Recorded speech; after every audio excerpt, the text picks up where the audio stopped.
Olá, começa aqui mais um painel regional debates. Você acostumado, né? Acompanha com a gente de segunda a sexta, a partir da 1h30 da tarde, as personalidades da região metropolitana e do Brasil, passando aqui pelas nossas bancadas e junto com você, debatendo, discutindo os assuntos da pauta, o dia a dia aqui da Baixada Santista e do Brasil também. Lembrando que a reprise é às 8 da noite e às 10, às 22 horas, o painel regional, com entrevistas importantes também, com figuras ligadas à região, que debatem também a nossa Baixada Santista, os assuntos importantes e o Brasil também. 3017-9110, o telefone está sempre aberto aí para a sua participação, você liga, comenta conosco, participa, envia sua pergunta, sua crítica, sua sugestão, você fica sempre à vontade, nosso espaço é sempre democrático para você participar conosco. Essa edição Painel Debates com prazer recebe o presidente do Conselho Penitenciário do Estado de São Paulo, o advogado Matheus Curi. Boa tarde, tudo bem, Matheus? Prazer rever você. Boa tarde, Edgar, é um prazer, obrigado pelo convite, é sempre uma satisfação estar aqui, especialmente na tarde de hoje, que, para minha surpresa, eu tenho 3 grandes amigos aqui. Você, Edgar, que é meu amigo há muito tempo. Verdade. Também o Iberê e o Heraldo são grandes amigos, então é um prazer estar aqui. Muito bem, obrigado, Matheus, por estar conosco. Na sequência aqui o professor Iberê Cirna, mais uma vez, participa e colabora com a gente. Tudo bem, Iberê? Tudo bem, Edgar, é um prazer estar na sua companhia e estar na companhia do Matheus aqui, que é um amigo muito querido. E o nosso Heraldo José dos Santos completa aqui a nossa mesa aqui nesta edição do Painel Debates. Tudo bem, Heraldo? Tudo bom, Boturão? Boa tarde, Matheus. Boa tarde, professor Iberê. Boa tarde a você de casa que nos assiste. Sempre uma honra participar desse espaço democrático aqui. Muito bem. Lembrando só o 3017-9110 para você participar conosco. Pelas redes sociais também você acessa a gente aqui, o Painel Debates, facebook.com/painel regional, você compartilha com a gente. Pelo site da TV Santa Cecília, o Santa Portal, você acessa lá e clica no portal ou no ícone do painel regional e confere online, em tempo real, o que está sendo discutido, o que está sendo debatido ao longo do programa. E depois que o painel debate se encerra, você tem o programa disponibilizado no YouTube. Acessa lá o YouTube, acompanha o programa por inteiro, ou aqueles trechos, não é, que você acha mais importantes, ou algum momento que você perdeu aqui da discussão, do nosso debate, da nossa conversa nesta edição. Eu destaco mais uma vez aqui o Diário do Litoral, edição desta quarta-feira, né? E a manchete que mais uma vez fala sobre os salários astronômicos citados aqui, né? Os salários altos, desproporcionais, não sei bem qual é o termo, né? Custo da Câmara de Santos supera 2 prefeituras juntas. Bom, a estimativa de 65 milhões é maior que a soma dos orçamentos de Itariri e Cananéia, tá certo? Eu passo aqui ao Matheus Curi, né, essa edição do nosso Diário do Litoral, como a gente faz comumente, né, também distribuindo aqui ao nosso professor Iberê, professor Matheus, que me ajude aqui, e lá na ponta para o Heraldo José, tá certo? Essa edição do DL traz outras matérias importantes, a tragédia em São Mateus, né, prédio em construção desaba, deixando 7 operários mortos e 20 feridos na capital, realmente uma tragédia, e até agora 7 pessoas mortas, né? Não sei se o número já foi atualizado aí, se alguém tem alguma nova informação, acho que até agora 7, né? Pois é, mais um episódio triste, né? Protagonizado provavelmente por erros, né? Na construção, por erros de engenharia, enfim, a gente não sabe exatamente o que pode ter redundado esse triste e lamentável episódio. Bom, Matheus Curi está com a gente, presidente do Conselho Penitenciário, a gente tem uma série de dificuldades, uma série de problemas. Nesse tempo que você atua no Conselho, Matheus, você percebeu, para a gente começar a conversa aqui, alguma evolução, alguma melhoria? O que daria para destacar aí de diferente do sistema carcerário, do sistema penitenciário, no momento que você ascendeu aí ao Conselho até os dias de hoje? Sem dúvida, Edgar, são muitas as melhorias. É evidente que elas não encobrem ainda as mazelas, né, do cárcere. Nós sabemos que o sistema prisional ele é muito deficiente, mas para você ter uma ideia, para suprir a demanda e manter a superlotação, precisaríamos construir cerca de 3 estabelecimentos prisionais por mês para manter a superpopulação carcerária, que aumenta mais ou menos em 2.000 presos mês. 3 estabelecimentos ao mês, de que porte, para a gente ter uma... De 700, o porte padrão de um CDP, 768 presos. 768. Pra você ter uma ideia, o CDP de São Vicente que é o mais próximo aqui da região, ele abriga hoje, apesar de ter capacidade para abrigar 768, abriga cerca de 2.200 presos. 2.200. Ou seja, está completamente superlotado. Completamente. Os seus objetivos completamente... E a Secretaria tem jogados às traças. uns 20 estabelecimentos prisionais em construção. Os novos estabelecimentos prisionais são modelo, com salas de aula, oficinas e etc., como prega a lei de execução penal, mas o que mata o sistema hoje é realmente a superpopulação. É algo que parece que... Também não sei se a construção de presídios supriria isso. Acho que é uma questão social mesmo. Né? Muito bem. Iberê e Heraldo, conosco, doutor Maurício Cury. A gente tem acompanhado aí, existe um comprometimento, uma falta de comprometimento também um pouco do governo federal, né? O governo federal me parece que lá atrás tinha a previsão de construção de não sei quantos, não sei aonde, não sei para quê, e efetivamente a gente não viu. Mas eu faço uma pergunta aí. Essa superlotação que a gente acompanha com pesar aí que se faz, não está um pouco relacionada à morosidade da própria justiça, no sentido de você agilizar alguns que estão presos, que não deviam estar, que não foram julgados, que foram julgados? Como é que é esta coisa? Porque a gente fica imaginando que todos que estão lá no centro provisório já foram julgados, as delegacias estão servindo até como prisões. Não estaria diretamente ligado a uma morosidade natural, por falta de estrutura, por uma série de outros, mas também do judiciário? Não sei. Sim, você tocou bem nesse ponto, Iberê. Muito ligado à péssima prestação jurisdicional que nós temos hoje. Em verdade, a polícia prende muito e faz o seu papel, né? E a justiça solta pouco. Eu não digo solta por sem critérios, não. Quando eu digo solta pouco, porque os processos demoram muito. Tá? E também há um clamor geral da população para manter as prisões. Então, muitos que estão presos provisoriamente não deveriam estar, outros tantos que deveriam estar presos estão nas ruas, né? Mas o que nós percebemos é que a prestação jurisdicional é muito ruim.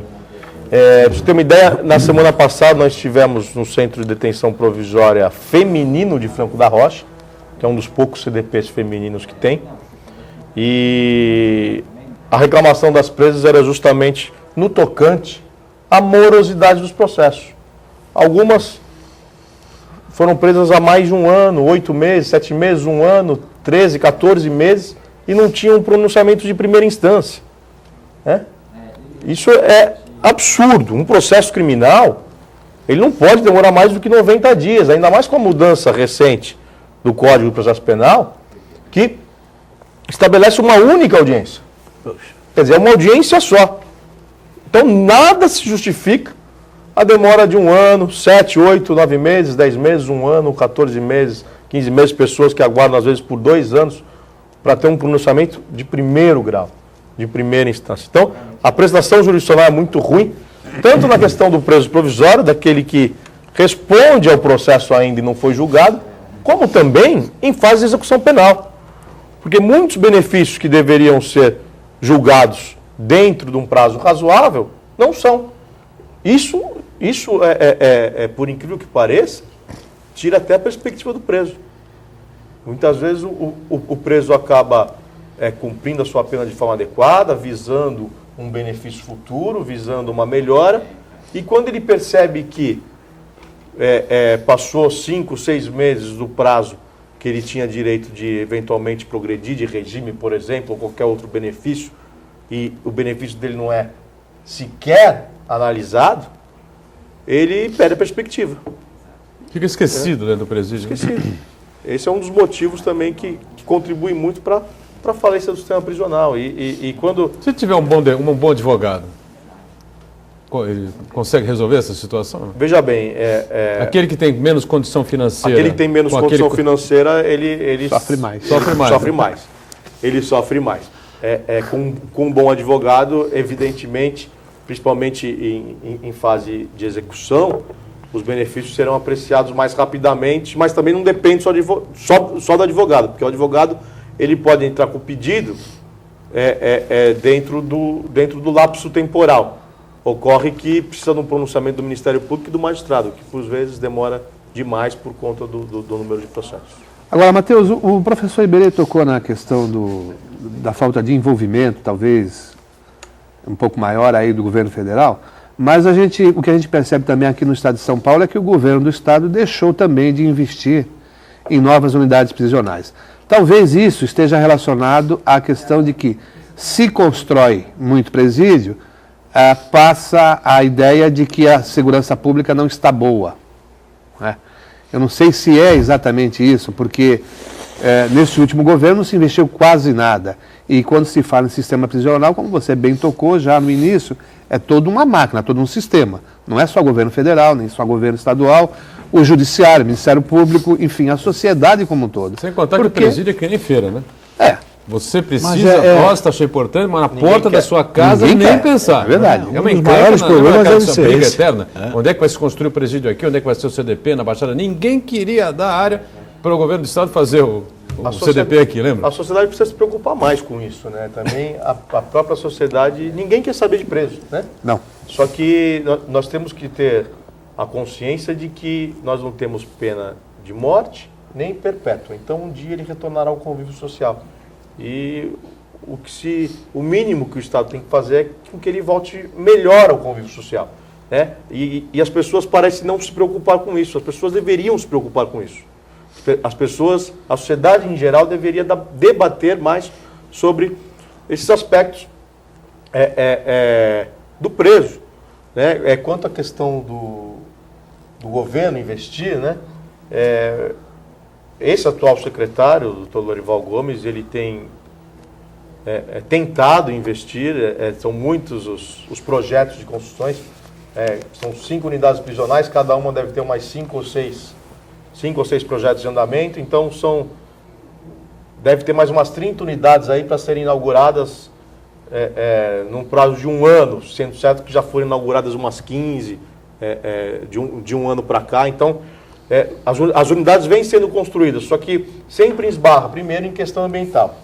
O CDP de Santos já esbarrou na questão ambiental. O CDP de Santos... Na área continental. Na área continental. Foi cedida uma área, só que a recuperação ambiental que o governo tem que fazer é mais cara que o custo do próprio CDP. Aí fica Ou seja, difícil, acabou. né? Inviável. Inviável.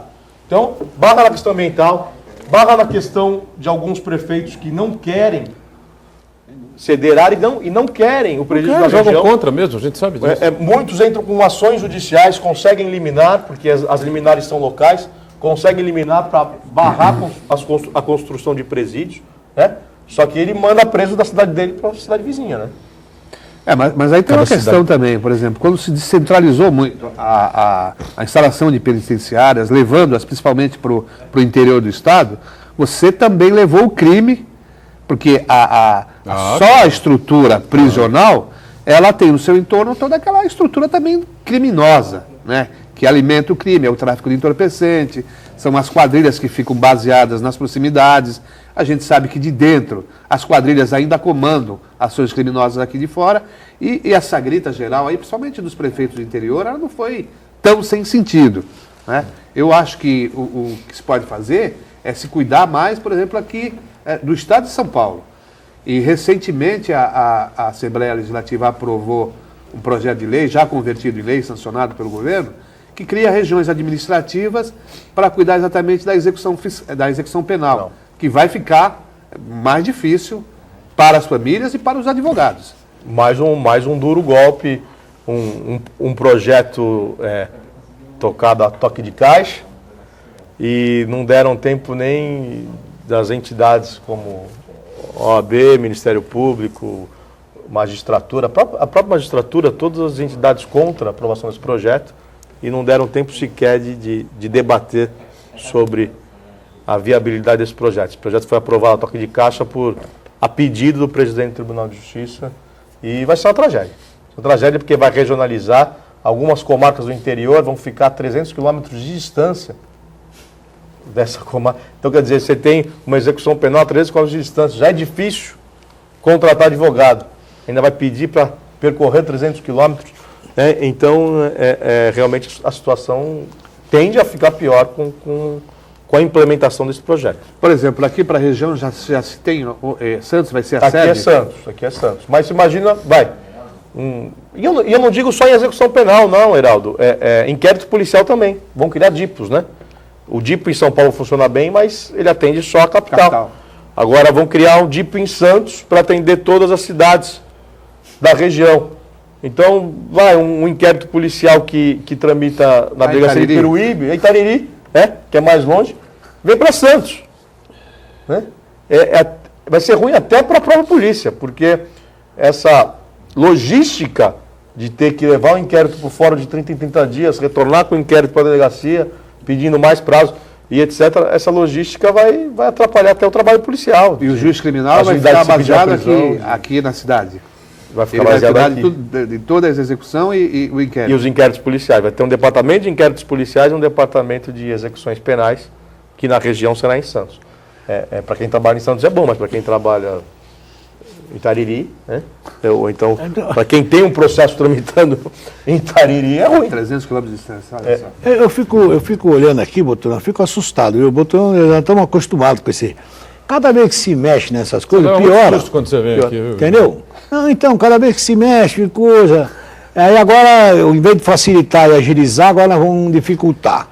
Então, se nós começamos o programa perguntando, né, da morosidade natural com toda a estrutura distribuída como está, a partir do momento que você altera essa estrutura, cria dificuldade até de distância, então vai demorar muito mais. Mas eu tenho uma perguntinha para fazer para o Matheus, assim, a gente acredita que o objetivo do sistema prisional é a ressocialização.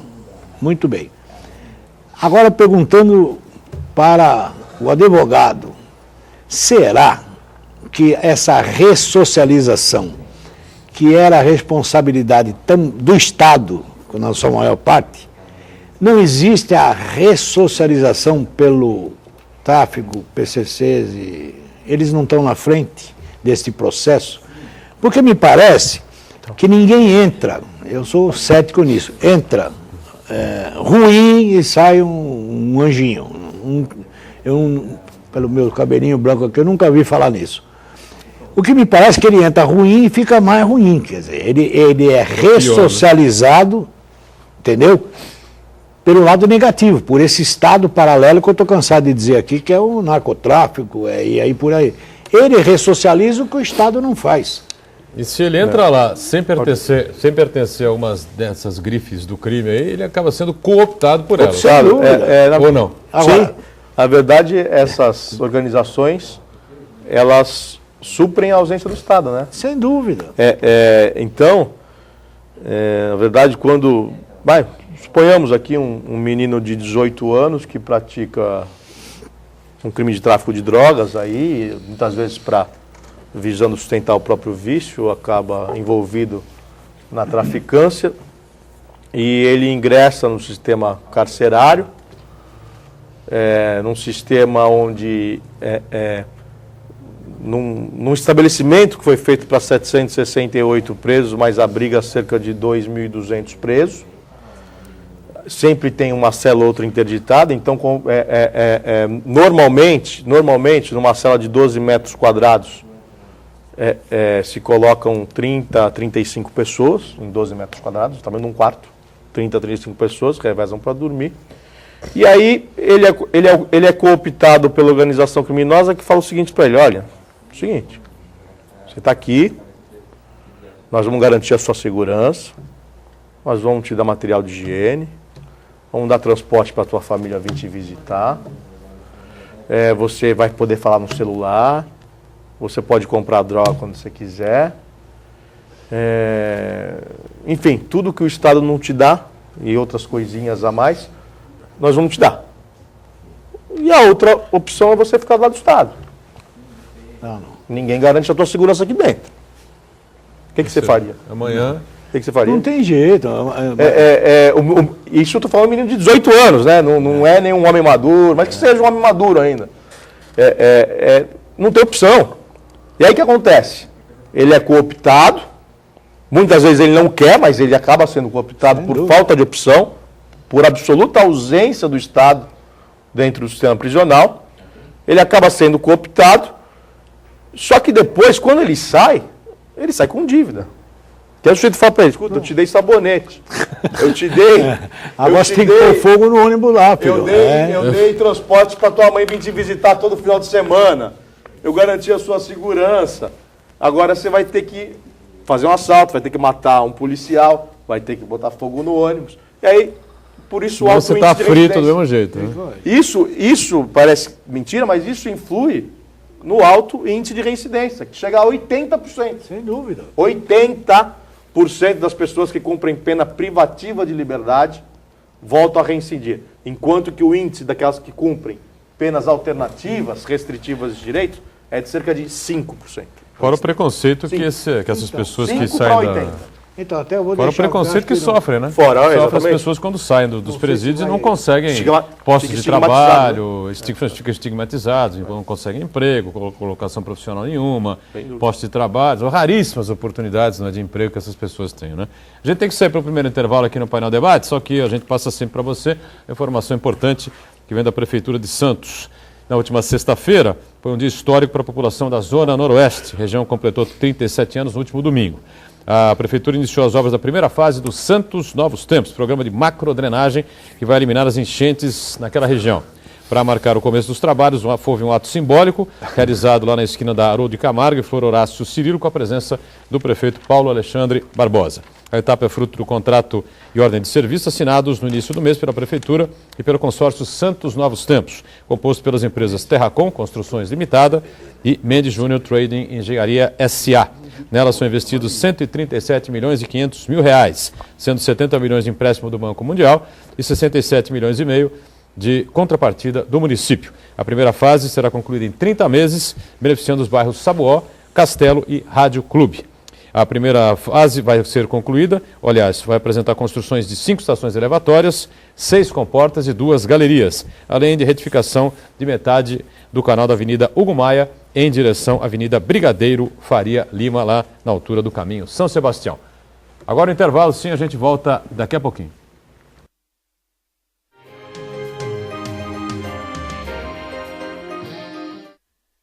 Dizem que ter um trevo de 4 folhas dá sorte. Pois é, pra mim deu e muita. Depois que eu coloquei um trevo de 4 folhas na minha vida, eu ando numa tranquilidade só. Em casa, no trabalho, na rua, até no trânsito. Quer ver o meu trevo? Tá aqui, ó. O cartão da corretora de seguros Ozan. Ozan Seg, corretora de seguros, com a tranquilidade que você e sua família merecem. Esse trevo mudou minha vida. Imagine viver todos os dias de braços abertos para uma das mais lindas vistas de Santos e para o conforto de estar ao lado do maior shopping de Santos, Ville de France. Mais um grande empreendimento com a qualidade da construtora Miramar. Muito espaço, alto padrão de qualidade e uma vista livre para o mar.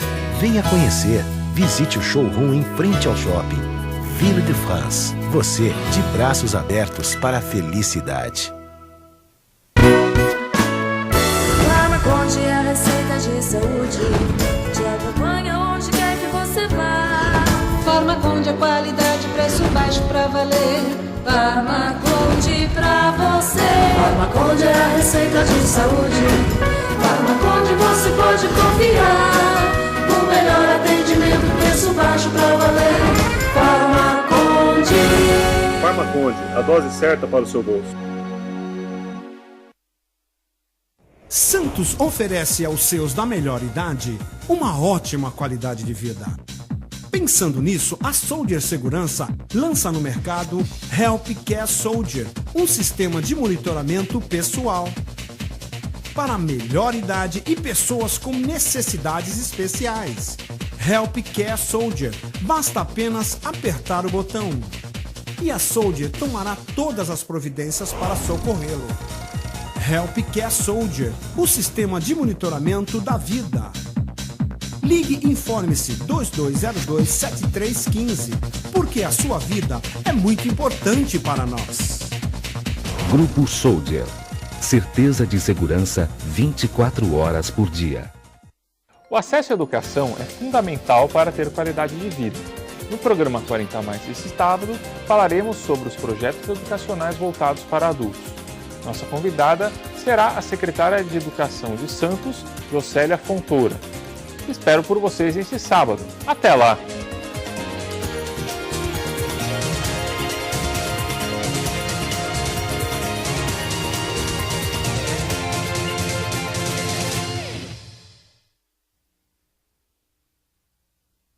Caioa Tapeçaria. Sua casa é nossa especialidade.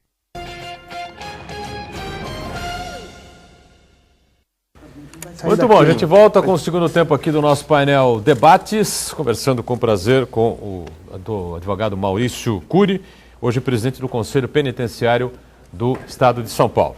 A gente também tem participações sempre importantes do Iberê Ciro, nosso professor de marketing político, e do companheiro jornalista Heraldo José. Certo? O telefone sempre aberto para você, 30 17 91 10, e as redes sociais também à sua disposição para você compartilhar e participar com a gente aqui.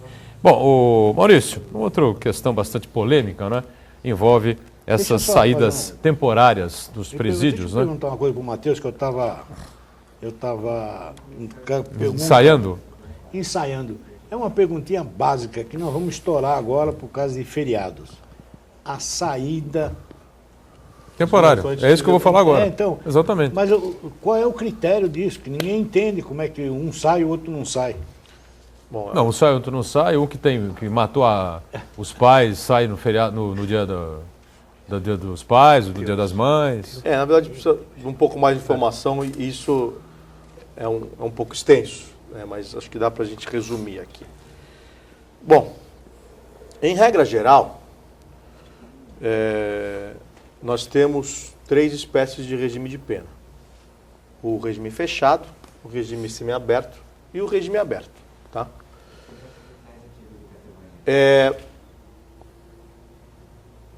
Estabelece a lei que, logicamente, dependendo das circunstâncias judiciais, se elas forem favoráveis, etc., e outras análises subjetivas que o juiz deve fazer, se a pena for até 4 anos, fixada for até 4 anos, deve ser fixado o regime aberto, desde que o crime não seja hediondo. Se a pena fixada for entre 4 e 8, o juiz deve fixar o semiaberto, também desde que não seja crime hediondo. E se a pena for acima de 8 anos, o juiz deve fixar o regime fechado para início de cumprimento de pena, né, sendo o crime hediondo ou não. Eu falei independente, desde que não seja hediondo, porque se o crime for hediondo, a lei estabelece que o regime inicial tem que ser o fechado. Tá? Então nós temos 3 espécies de regimes. Regime aberto, semiaberto e o fechado. O fechado é a tranca. Aquele que o sujeito fica na tranca, só tem direito a banho de sol e mais nada. Trancado. Tá? O semiaberto... Tem as tais visitas... Não, visita íntima tem as visitas normais, etc. e tal. Mas, enfim, ele, em hipótese alguma, ele sai daquele ambiente de tranca. No máximo é uma oficina dentro da penitenciária para ele trabalhar e ponto final. O regime semiaberto, ele é constituído sem o aspecto da grade, tá? E em complexo industrial ou agrícola. Então os presos ficam em alojamentos e trabalham dentro do complexo agrícola ou industrial. Ficam o dia inteiro trabalhando, à noite se recolhem aos alojamentos, sem o aspecto de grade. E o regime aberto é em casa de albergado, ou seja, o sujeito trabalharia durante o dia e à noite se recolheria à casa de albergado. Isso é o que diz a lei. Isso é o que prega a execução penal. Tá? E também prega a Constituição e também a lei de execuções que o preso tem o direito de cumprir a pena de forma progressiva. Ou seja, cumprindo todos os requisitos, depois de um lapso temporal, ele tem que progredir de regime, do fechado para o semiaberto, do semiaberto para o aberto, visando o quê? O retorno aos poucos ao convívio social. Então ele sai do fechado, vai para o semiaberto onde ele trabalha, numa estrutura sem grade, mas não sai para a rua, detalhe, hein? E depois vai para o aberto onde ele trabalha de dia em qualquer emprego e à noite retorna para uma casa de albergado. Tá? Isso visando que ele retorne aos poucos. Por quê? Porque existe um efeito muito cruel, que é o efeito da prisionalização. O sujeito, quando fica muito tempo num âmbito fechado, ele sai meio bicho do mato, né? Ele sai um pouco acuado. Natural, né? Natural, né? Natural. Então, Bom, se considerando que ele entrou lá como um bicho de mato. Ele já entrou. Ele já entrou. Não mudou muito. Na verdade, quando se fala em ressocialização, é difícil porque você tem que ressocializar o cara que nunca foi socializado, né? Já começa daí. Mas, enfim, isso é um outro aspecto, só para não perder o foco, tem os efeitos da prisionalização. Então, qual é a intenção da lei? Que ele retorne aos poucos ao convívio social, porque ele não pode sair direto para a rua. É perigoso sair direto para a rua, porque ele ainda não está preparado. Então é que ele retorne para um ambiente, que ele vá para um ambiente de trabalho dentro de um complexo e depois ele vá para a rua. Ocorre que o único que funciona bem é o fechado. Eu digo bem entre aspas porque também não cumpre a sua função principal, que é ressocializar. Mas é o único que você consegue trancar. Você tranca e acabou. O semiaberto, nós temos pouquíssimos estabelecimentos de regime semiaberto no Estado. Agora um pouco mais, mas ainda não supre a demanda. Aqui na região só tem um, que é Mongaguá, por exemplo. Então, o que acontece? E o aberto não tem nenhum, hein, no Estado. Não tem nenhum no Estado. Então, o que acontece? Ele vai para casa direto. Exatamente. O preso que progride do regime fechado para o semiaberto, como não tem estabelecimentos prisionais suficientes... Vai direto para o aberto. Não é nem direto para o aberto, o juiz autoriza que ele trabalhe na rua. Então, na verdade, ele acaba saindo do fechado direto para a rua, Que ele trabalhe na rua. Trabalha se arrumar emprego, né? Claro. Se arrumar emprego, trabalha na rua e retorna ao estabelecimento prisional à noite. Mas esse é o aberto, Edgar. Então perceba que ele vai do fechado direto para a rua, o que eu falei que é um mal. É um mal porque ele não está preparado. Ele queima uma etapa, né? Ele queima uma etapa. Mas por quê? Porque o Estado não dá condições dele cumprir a pena no regime semiaberto. Então ele vai do fechado para o semiaberto. O semiaberto no Estado de São Paulo virou aberto. E o aberto, como não tem nenhum, virou prisão albergue domiciliar. Então percebam, o sistema está desvirtuado. A lei é boa, talvez se ela fosse aplicada, e eu sou contra a mudança de lei enquanto não se aplica, enquanto não se testa. Não sabe se na verdade, ninguém sabe se é boa porque ela não foi testada. Ela está aí desde 1987, mas ela não foi implementada em sua plenitude, né? Ela é muito mal implementada por conta desses desmandos. Então, o sujeito... No Estado de São Paulo tem o fechado, o semiaberto virou aberto e o aberto virou prisão albergue domiciliar. Essas saídas temporárias, elas são para aqueles presos que estão no semiaberto só, elas não atingem os presos do fechado. Quem está no regime fechado não tem direito à saída temporária, só quem está no semiaberto. E são 5 por ano. 5 por ano. Tá. E essas pessoas que estão no semiaberto, na verdade, a maioria já sai todos os dias para trabalhar. E a questão das saídas? Então, quando se fala em saída temporária, que estão permitindo que preso... Então, folclore porque eles saem todos os dias. Eles saem todos os dias para trabalhar. Só que na saída temporária eles ficam 3 dias sem voltar, porque é um feriado. E é uma outra questão também, que alguns juízes... Mas há um índice enorme de presos que não retornam, né? Não. Ou não cumprem o prazo. Sabe qual foi a última saída temporária, Dia dos Pais, agora em agosto? 4,5% não retornaram. Só? Só. 95,5% retornaram. Então houve uma alteração bem significativa nisso aí. A média é de 4% a 5%. A média é essa. Porque até uns tempos atrás a média era alta, né? A maioria retorna e a maioria quer cumprir. É que quando, eventualmente, e a imprensa divulga isso sempre de uma forma que cause polêmica, porque a imprensa divulga, na verdade, ela não divulga porcentagem, ela divulga números. Então, quando você fala que 1.000 presos não retornaram, é muita coisa. É muita coisa, mas saíram 40 mil, né?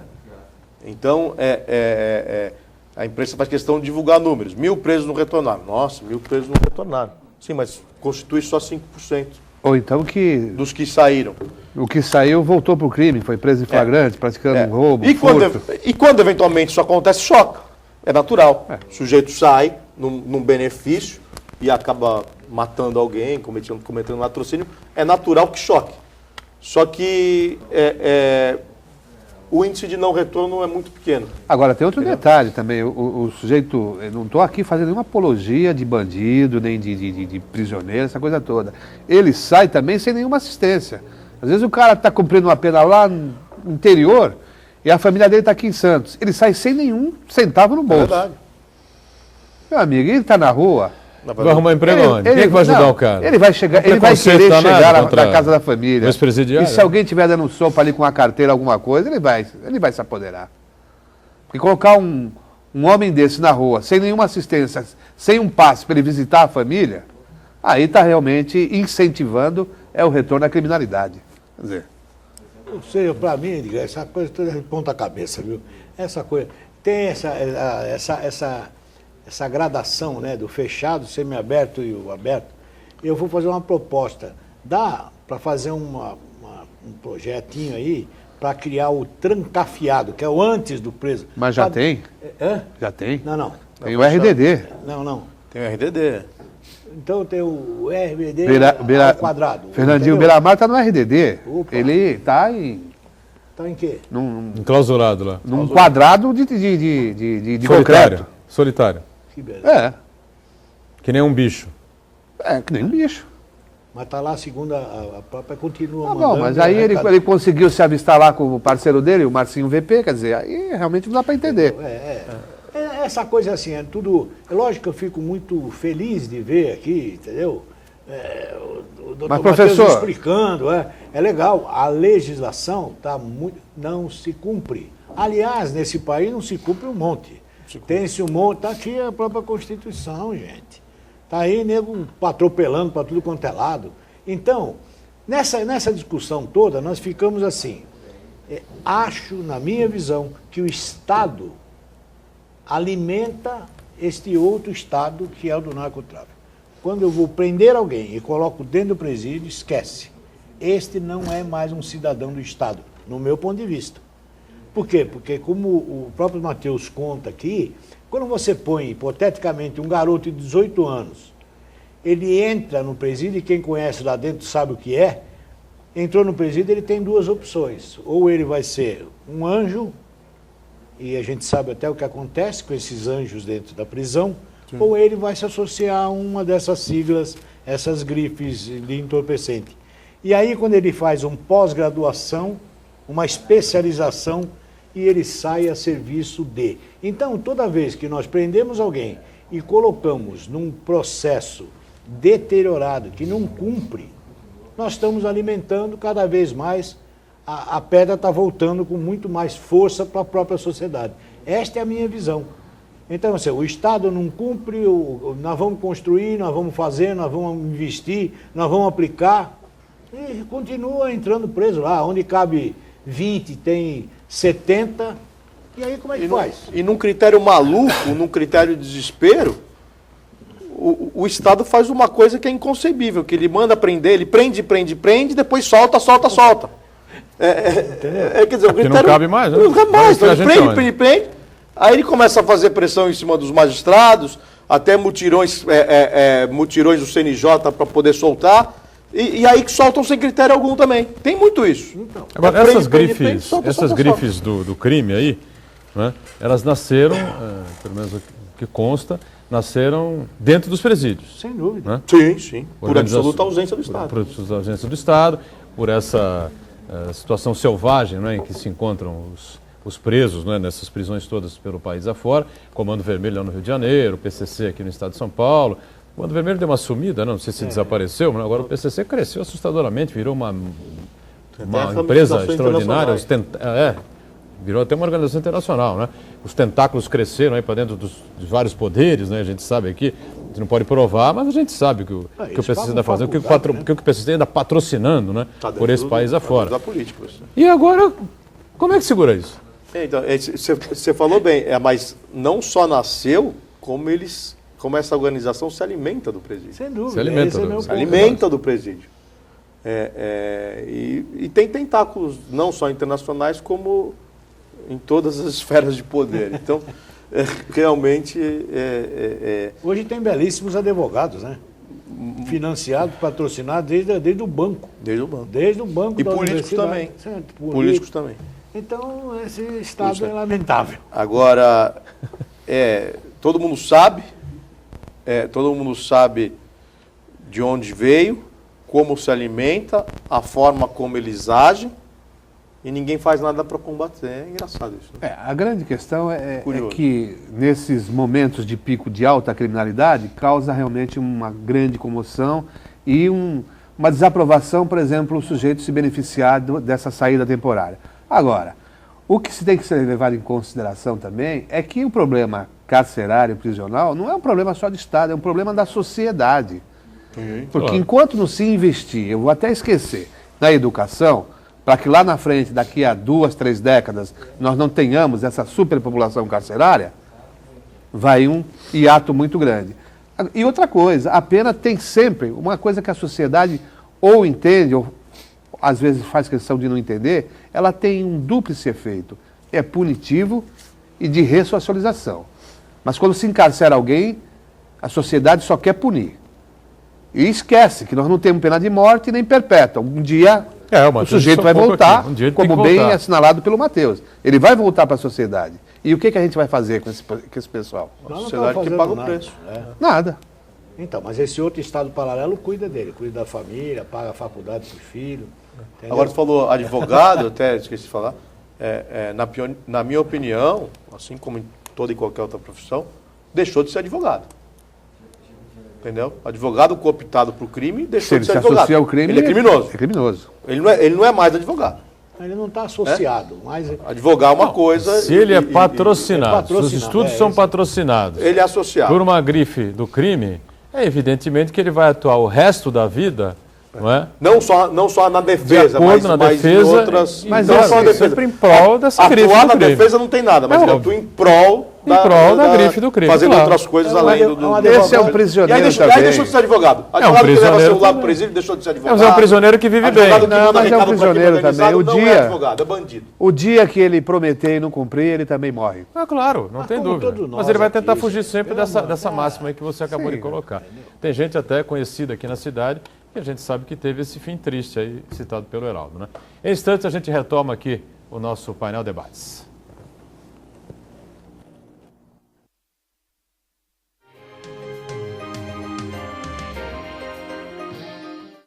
Imagine viver todos os dias de braços abertos para uma das mais lindas vistas de Santos e para o conforto de estar ao lado do maior shopping de Santos, Ville de France. Mais um grande empreendimento com a qualidade da construtora Miramar. Muito espaço, alto padrão de qualidade e uma vista livre para o mar. Venha conhecer. Visite o showroom em frente ao shopping. Ville de France. Você de braços abertos para a felicidade. Farmaconde é a receita de saúde. Te acompanha onde quer que você vá. Farmaconde é qualidade, preço baixo pra valer. Farmaconde pra você. Farmaconde é a receita de saúde. Farmaconde você pode confiar. No melhor atendimento, preço baixo pra valer. Farmaconde. Farmaconde, a dose certa para o seu bolso. Santos oferece aos seus da melhor idade uma ótima qualidade de vida. Pensando nisso, a Soldier Segurança lança no mercado Help Care Soldier, um sistema de monitoramento pessoal para a melhor idade e pessoas com necessidades especiais. Help Care Soldier, basta apenas apertar o botão e a Soldier tomará todas as providências para socorrê-lo. Help Care Soldier, o sistema de monitoramento da vida. Ligue e informe-se 2202-7315, porque a sua vida é muito importante para nós. Grupo Soldier. Certeza de segurança 24 horas por dia. Dia 8, a partir das 9 da manhã. Uma grande festa de louvor e fé para nossa padroeira, Nossa Senhora do Monte Serra. Antes da missa, flashes, informações e curiosidades. Em seguida, missa solene ao vivo da Catedral para a abertura dos festejos. Festa de Nossa Senhora do Monte Serra. Cobertura completa você só vê aqui, na Santa Cecília TV, a TV dos grandes eventos. Apoio Macuco Construtora, Marquim Cestas Básicas, Íntegra Segurança, Bondinho do Monte Serra e Prefeitura Municipal de Santos. Caioa Tapeçaria. Sua casa é nossa especialidade.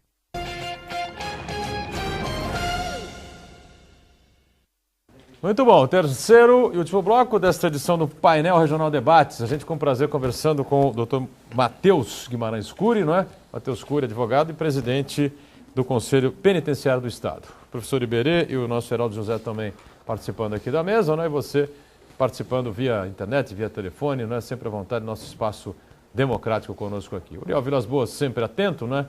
Pergunta a você o seguinte, o Matheus, por que a OAB e organismos judiciários não comandam ou comovem, né? Promovem mutirões constantes para agilizar os processos e porque também não se faz um trabalho socializante para que fiquem presos apenas os autores de crimes hediondos ou, presumivelmente, irrecuperáveis. E aí, Matheus? São duas questões, um abraço ao Uriel. Primeira questão relacionada ao mutirão. O CNJ procura fazer mutirões, o último mutirão carcerário do CNJ deu bons resultados, mas infelizmente não é o suficiente. Também nós fizemos um mutirão no próprio Conselho Penitenciário, que o Conselho Penitenciário ele dá parecer nos benefícios de indulto, né? Indulto e comutação de pena. E nós fizemos um mutirão junto com o Tribunal de Justiça no começo do ano. Foram julgados 7.500 processos em 40 dias com esse mutirão, mas o volume é muito grande. Realmente, os mutirões por si só não dão o resultado esperado porque falta estrutura suficiente para atender a demanda. Né? Faltam juízes, faltam funcionários, faltam novas varas.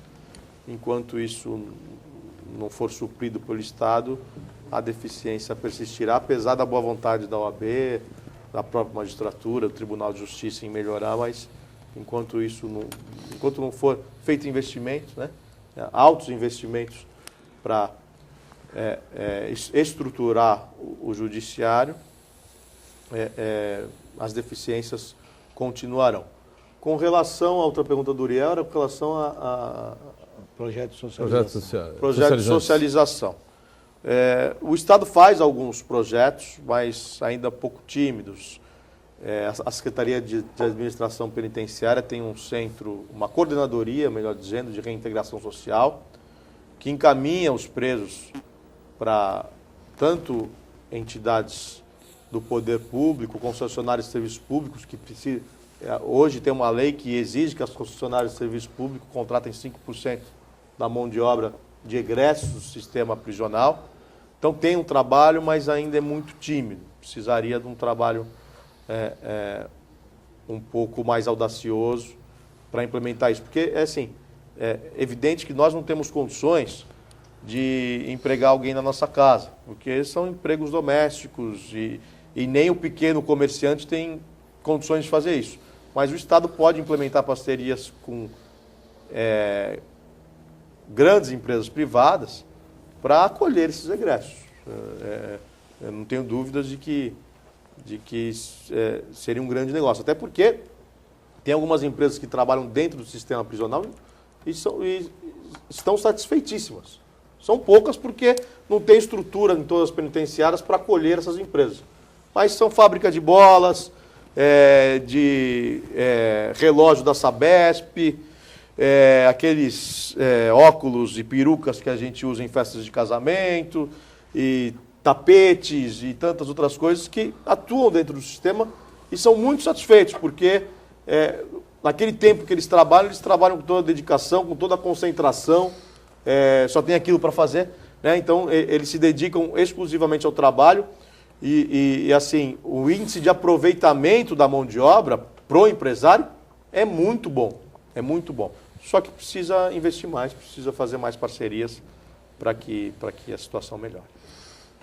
O Eduardo Filete liga pra gente aqui. Filete, um dos veterinários mais importantes aqui da cidade. Manda um abraço a todos. A gente também, né? Um abraço ao Filete, tá certo? Diz que é totalmente contrário à saída temporária. Muitos cometem crimes desfavorecendo a sociedade e diz ele que as prisões têm que ser com trabalho e de acordo com o comportamento e produtividade, uma diminuição nas penas. Mas sair no intervalo ele acha um absurdo. É mais ou menos isso que o Matheus estava colocando há pouco. Mas explicamos, Filete, abraço para o Filete. Na verdade, é aquela questão que esses presos que são beneficiados com a saída temporária, eles estão no regime semiaberto. Os do fechado não saem, não podem sair.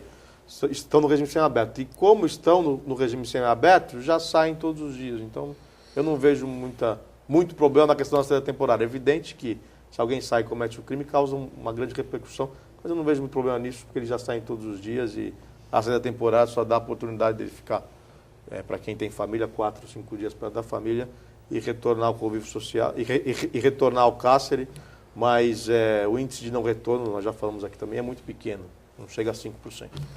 Nito D'Alemoa também com a gente, mais uma vez, obrigado pela participação. Diz ele que acho que a Secretaria de Segurança não poderia misturar os presos, né?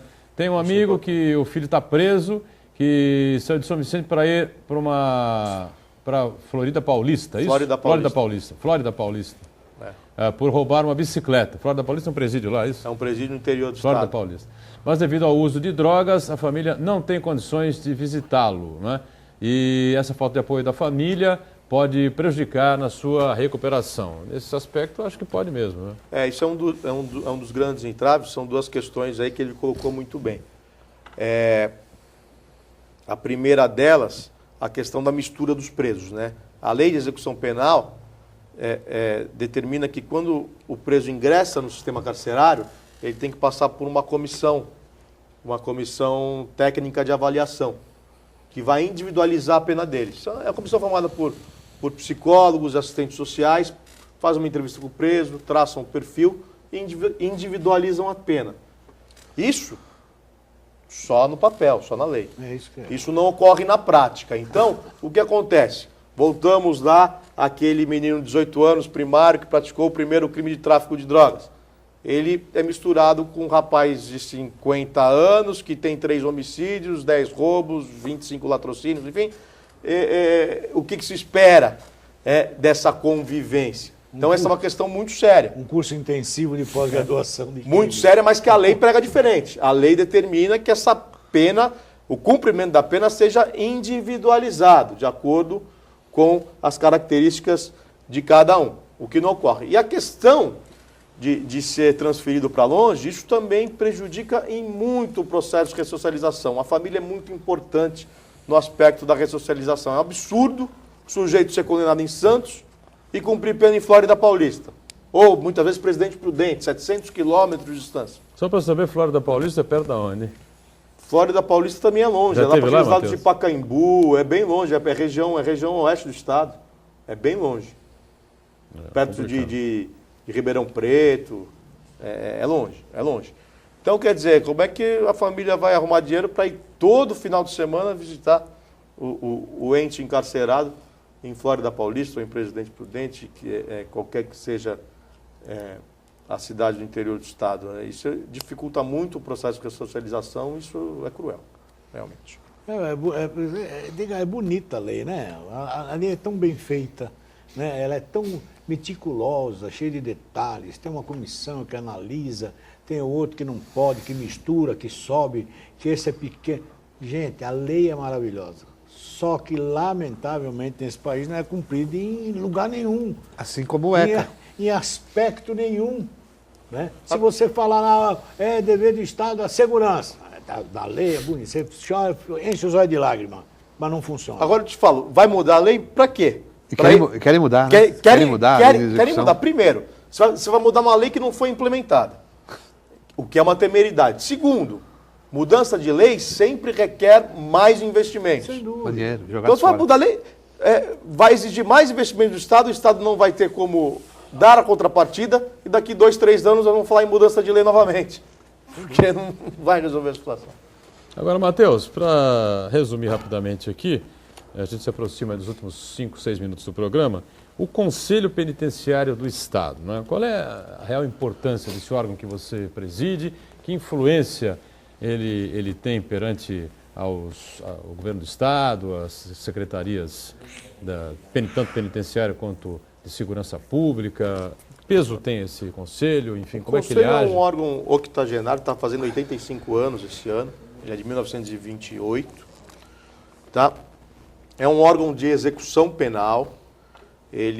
A função do conselho é fiscalizar os estabelecimentos prisionais e também emitir parecer em todos os pedidos de indulto e comutação de pena. O indulto é o perdão total da pena, a comutação é o perdão parcial, ou seja, diminui um pouco a pena. Todos os processos de indulto e comutação passam necessariamente pelo conselho. Então nós temos 30 conselheiros que dão os pareceres e depois o juiz, de acordo com o parecer, ele defere ou não os pedidos de indulto. E também cabe ao Conselho Penitenciário propor política penitenciária, não só para o governo do Estado, mas para o Ministério da Justiça, para o Departamento Penitenciário Nacional, que é um órgão vinculado ao Ministério da Justiça. Então, é propositor de políticas públicas, não só isso, mas também um órgão fiscalizador e um órgão de execução penal atuando como opinativo na questão do indulto e da comutação de pena. Carlos Dembaré, professor Iberê, por que Santos, entre outras cidades, não pegam áreas próximas às estradas, áreas ocupadas da União, para que se façam esses presídios longe da população? O que você pensa, Iberê? Áreas o Brasil tem, completa ele, não é? Várias para isso. Tem um monte, mas de qualquer jeito todas elas estão dentro do município, já foi dito aqui, né?